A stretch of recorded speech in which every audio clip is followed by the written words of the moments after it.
সুপ্রিয় দর্শক সবাইকে স্বাগত জানাচ্ছি। আপনারা দেখতে পাচ্ছেন যে এটি একটি এক্সিবিশনের ভিডিও, অর্থাৎ একটি প্রদর্শনী অনুষ্ঠিত হয়েছিল কিছুদিন আগে খুলনাতে। সেখানে বাংলাদেশের যারা পুরাতন মুদ্রা সংগ্রহ করেন, আপনাদেরকে একটু জানিয়ে রাখি যে বাংলাদেশে বেশ কিছু অ্যাসোসিয়েশন রয়েছে যারা পুরাতন বা নতুন বিভিন্ন দেশের মুদ্রা অর্থাৎ টাকা এবং কয়েন সংগ্রহ করেন।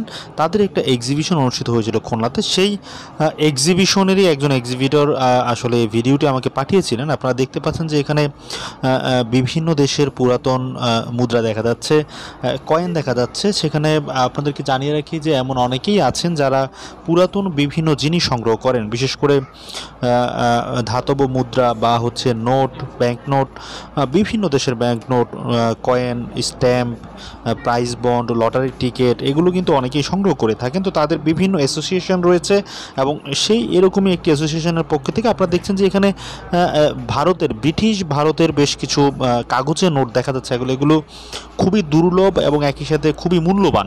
এবং এখানে আমরা দেখতে পাচ্ছি যে বাংলাদেশের বেশ কিছু সময়ের ব্যাংক নোট দেখা যাচ্ছে এবং এগুলোর আসলে বিশেষত্ব হচ্ছে যে এই নোটগুলো একই সিরিয়ালের বা কোনো নোট হয়তো স্পেসিমেন, যেগুলো সরকার আসলে বের করেছিল, যেগুলো বিনিময়যোগ্য নয়। আপনারা এখানে দেখতে পাচ্ছেন যে বিভিন্ন এবং আরেকটি বিষয় হচ্ছে যে বিভিন্ন বর্ষের অর্থাৎ বিভিন্ন সাল অনুযায়ী সংগ্রহ করা। এখানে দেখছেন যে আপনার এই ব্যাংকনোটগুলোতে আসলে এরর রয়েছে, সমস্যা রয়েছে। এগুলো হচ্ছে আরেকটা ক্যাটাগরিতে। এগুলো আসলে সংগ্রাহকরা বিভিন্ন ক্যাটাগরি তৈরি করে সেগুলো সংগ্রহ করে থাকেন। এখানে এই বোর্ডটিতে আসলে পুরাতন কিছু নোট দেখা যাচ্ছে এবং একই সাথে নতুন নোটও দেখা যাচ্ছে।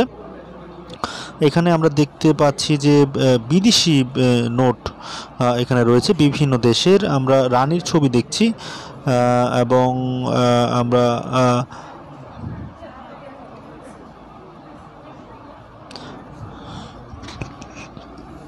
তো দর্শক সবাইকে ধন্যবাদ। আমরা সামনে আরও নতুন নতুন সুন্দর ভিডিও আপনাদের জন্য নিয়ে আসবো।